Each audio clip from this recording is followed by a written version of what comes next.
Hello everyone, this is me bringing you some Star Wars Battlefront gameplay today. This was from the initial beta that actually happened over the last couple of days. I was really excited to play this and see how DICE has developed this game. I was looking forward to it, and to my eyes it's looking really good. So here I'm just at the loadout looking at some of my rifles and unlocks that I got. So you actually start out with like 4 main guns. Actually, you have this one here. You also have the E11. You have a short-range automatic pistol, I believe, and finally the DLT-19, which is a heavy machine gun. We also have the E11, which is pretty much like the G11 from Call of Duty. Some of Call of Duty players might know that. And right now I think I'm going to go ahead and buy this cycle rifle upgrade, as it's going to allow me to cycle between a sniper rifle and my main gun. Also on my other pocket I also have the grenade that I can constantly spam, and there's no ammo on this game, so it's all unlimited lasers, I guess, from the actual Star Wars series. And you also have the ability to play as Darth Vader and also Luke Skywalker. Really exciting to play that. However, the game does seem a little unbalanced at the moment. I still do think there's a lot to be said about unbalanced multiplayer betas, as different sorts of risk, rewards, and challenges. But I understand DICE wanting to play it safe and just make sure that battles are balanced between both the sides. As anyone who would have played as the Rebel would already know, that they wouldn't be winning around like 80 or 90% of the time. It's just so hard to win as the Rebel as far as gameplay mechanics go. I'm not too sure if DICE is aiming towards this or not. The beta is giving a nice impression to everyone. One of the developers talks about an asymmetric model, where he does mean that game on one side has an advantage over the other. But it's not necessarily the case in this one. I don't know if it's true or not, but it rather means that the two sides have different goals, or different objectives that can make it harder for one side. In this case, I think it's the Rebels that had a lot more harder time, but they get a lot more right to stop the Imperial. I don't think DICE is exactly aiming to create models where one side wins most of the time. This, of course, is a purpose of the beta, so this is exactly the kind of data that DICE is trying to collect. And I've read articles where DICE they say that they will be addressing the balance issues. I'm still excited nonetheless. Like, I don't care about being on the Rebels or Imperial side. It was just so much fun to play, and the gameplay mechanics just overwhelmed whether I won or not. It really didn't matter to me if I won or not, but it was just so much fun to play, guys. You gotta pick up this game if you haven't already pre-ordered it.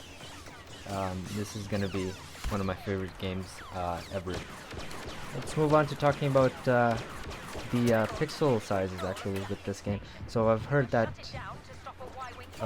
let's go with the bad news actually. The PS4 version is only running at, I think I run it at 1080p. The end result really looks fairly solid, as you can see here. I am actually running on PC, so I do have PS4 gameplay, but that'll be for another video. I think I'm getting about 60 frames per second with this, and I don't know, I don't think I'm on medium settings, so not the max, because I don't have the most powerful GPU. Still running at 60 frames per second, so I'm really happy with that. And I think the Xbox version is a little lower than the PS4, where it comes at 720p. But nonetheless, I am really happy with the end result of this gameplay here. So we are fighting Walker Assault on Hoth. It's a fight in epic 40-player battles as a Rebel to destroy the Empire's onslaught of AT-ATs by calling. You can either call the Y-wing bombers. You can also use the AT-ATs itself to try and destroy. And the weaponry, or like the wide range of weaponry, as you can see this one here, I think it's a turret, not sure exactly what it's called, but it is so powerful. You can just like get on one of these and like wreak havoc on the enemy teams. There is another game mode. It's Drop Zone on Sullust. That's where escape pods are crashing down, and you and your team must fight and to control each pod. Well, I think those are smaller matches, so that you play 8 versus 8 matches in those, not 40 player battles as in these ones. But I personally believe that these ones are more fun. Lastly, I think the other game mode are survival missions on Tatooine, if I'm pronouncing it right. So you play along offline, or play alone offline, or with a friend via co-op or split screen as well. And I think you can also play split screen multiplayer. On the survival mission, you get to hold off waves of Imperial forces, including AT-STs, TIE fighters, elite stormtroopers, and much more, I think. So it's a lot more fun to play that game mode when you don't want to play multiplayer. You can always play that one. So let me now talk about the unlocks in this beta. So there are two kinds of things that you can actually unlock in this game. There's the star cards and blasters. Star cards are abilities and items you can take into a match, while your blaster is your main weapon. So you gain access to more of these by progressing your level up to rank 5 in the beta, and lots of credits earned by playing the game and completing challenges to then unlock them. The star cards unlocks are shared between the rebels and the Empire, and unlocks in the following order. You can get the star cards for Walker Assault Imperial, Terminal Detonator, which is the grenade, at rank 2. You get the Cycle Rifle weapon, rank 3, Ion Shot weapon, which is a weapon modifier, rank 3. Then you get the Ion Grenade at rank 4, Jump Pack, it's an ability, rank 5, Personal Shield, which is also an ability, rank 5, and the last ability, Sharpshooter ability, and that's at rank 5 as well.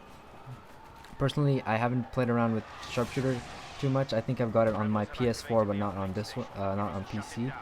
So, still have I think it improves your cooldown effect on your gun. So basically, if you spray and pray for too long, your gun overheats, or I don't know what you call it, overcharges. So you need the cooldown rate on that is reduced if you have Sharpshooter, which is always a benefit to whoever's using it.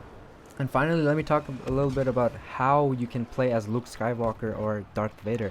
It's surprisingly simple, actually. In the Walker Assault mode, you need to locate and collect the hero power-up you find out in the battlefield, and you can use it to get into the character.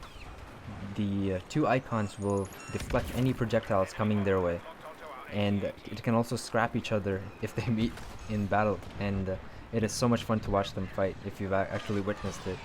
Not me personally, I haven't actually used Darth Vader or Luke Skywalker, but I can't wait for the full game to come out and actually use them. So, going live, the beta I think was starting on October 8th and went on till October 12th, if not mistaken. And there's also a Battlefront companion app, which lets you check your stats and progressions, customize your loadout away from the game, look at your friends' progression, and organize your card collections. So your card collections is basically features a game of its own. It's named the Base Command. Let me talk about winning matches and the rewards you win with in-game credits. So basically, winning matches will reward you with these credits, which can then be used to purchase more star cards and weapons in the main Battlefront. And any star cards won in the Battlefront will also appear in Base Command. So that's one of the pros. And one last thing. There are no microtransactions, so nor will there be any in the full game, which is really good to hear. I really hate microtransactions in games like this, but for the amount you're paying, you get your money's worth. Other than that, that's all the info I actually have for this video, so thank you for watching it if you've made it this far. I appreciate you leaving a like, commenting, and subscribing if you haven't already. This has been a pleasure. I am RS Video, signing out. Peace.